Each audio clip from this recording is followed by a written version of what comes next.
സ്ഥിതി മാറാനുള്ള ഒന്നാമത്തെ വഴി നാം പ്രാർത്ഥിക്കാൻ ആരംഭിക്കുക, മറ്റൊരാൾക്കു വേണ്ടി പ്രാർത്ഥിക്കാൻ തുടങ്ങുക.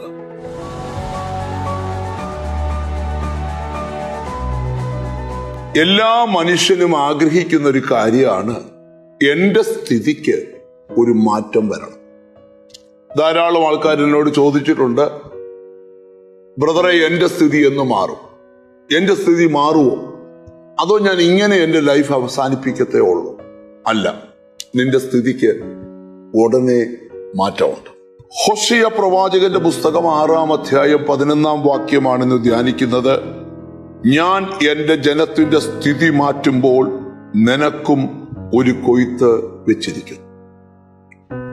ദൈവം നമ്മുടെ സ്ഥിതിക്ക് മാറ്റം വരുത്തും.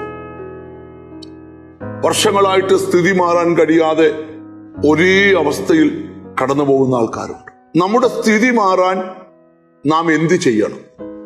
യോബിന്റെ പുസ്തകം പഠിക്കുമ്പോൾ യോബ് തന്റെ സ്നേഹിതന്മാർക്ക് വേണ്ടി പ്രാർത്ഥിച്ചപ്പോൾ യഹോവ യോബിന്റെ സ്ഥിതിക്ക് ഭേദം വരുത്തി. സ്ഥിതി മാറാൻ ഒറ്റ വഴിയേ ഉള്ളൂ. ഒന്ന്, നാം പ്രാർത്ഥിക്കാൻ തയ്യാറാകുക.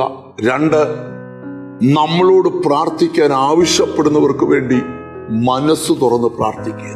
ഈ വാക്യം നമ്മൾ പഠിക്കുമ്പോൾ മറ്റൊരാൾക്ക് വേണ്ടി പ്രാർത്ഥിക്കുമ്പോൾ നമ്മുടെ കാര്യം ദൈവം പരിഗണിക്കും. അങ്ങനെ യോബ് തന്റെ സ്നേഹിതന്മാർക്ക് വേണ്ടി പ്രാർത്ഥിച്ചപ്പോൾ യഹോവ യോബിന്റെ സ്ഥിതിക്ക് ഭേദം വരുത്തി നഷ്ടപ്പെട്ടതെല്ലാം ഇരട്ടിയായി തിരിച്ചു കൊടുത്തു. അപ്പൊ സ്ഥിതി മാറാനുള്ള ഒന്നാമത്തെ വഴി നാം പ്രാർത്ഥിക്കാൻ ആരംഭിക്കുക, മറ്റൊരാൾക്കു വേണ്ടി പ്രാർത്ഥിക്കാൻ തുടങ്ങുക. നിങ്ങളുടെ സ്നേഹിതൻ ഒരു പ്രാർത്ഥനാ വിഷയം നിങ്ങളോട് പറഞ്ഞാൽ, നിങ്ങളൊരു പ്രാർത്ഥനാ വിഷയം കേട്ടാൽ ആ വ്യക്തിക്ക് വേണ്ടി പ്രാർത്ഥിച്ചാൽ ബൈബിൾ പറയുന്നു, നീ അവന് വേണ്ടി പ്രാർത്ഥിക്കുമ്പോൾ നിന്റെ സ്ഥിതി മാറും. ഇവിടെ എഴുതിയിരിക്കുകയാണ്, സ്ഥിതി മാറുമ്പോൾ നിനക്കും ഒരു കൊയ്ത്ത് ദൈവം വെച്ചിരിക്കും. ജീവിതത്തിന്റെ ശൂന്യതകൾ മാറി, പരാജയങ്ങൾ മാറി, ഒരു സമൃദ്ധിയുടെ കൊയ്ത്ത് നിനക്കും ദൈവം വെച്ചിരിക്കുക. നമുക്കൊന്നിച്ച് കർത്താവിനോട് പറയാം, കർത്താവേ, എനിക്കൊരു കൊയ്ത്ത് ഒരുക്കി തരണമേ. നിനക്കും ഒരു കൊയ്ത്ത് വെച്ചിട്ടുണ്ട്. എന്റെ ഗതികേട് എന്ന് മാറും, എന്റെ ശൂന്യത എന്ന് മാറും, എന്റെ പരാജയം എന്ന് മാറുമെന്ന് 100 ചോദ്യങ്ങളുമായി 100 പ്രാവശ്യം ദൈവത്തിന് മുമ്പിൽ എത്തിയ നിന്നോട് ദൈവം സംസാരിക്കുക, നിനക്കും ഒരു കൊയ്ത്തുണ്ട്. ജീവിതത്തിന്റെ ഗതികേടുകൾ മാറി എന്നെ ദൈവം അനുഗ്രഹിച്ചു എന്ന് മറ്റുള്ളവരോട് പറയത്തക്ക രീതിയിൽ ഒരു കൊയ്ത്ത്. കൊയ്യണമെങ്കിൽ വിതയ്ക്കാൻ തയ്യാറാകണം. എന്ത് വിതയ്ക്കണം? കണ്ണുനീരോടെ വിതയ്ക്കണം. എന്ത് വിതയ്ക്കണം? വചനം വിതയ്ക്കണം. എന്ത് വിതയ്ക്കണം? ദൈവവേലയ്ക്ക് വിതയ്ക്കണം. ആര് വിതയ്ക്കുന്നോ അവരെല്ലാം കൊയ്യും. കണ്ണുനീരോടെ വിതച്ചാൽ ആർപ്പോടെ കൊയ്യാം. ഒരു നിമിഷം കണ്ണുകളെ അടച്ച് പ്രാർത്ഥിക്കാം.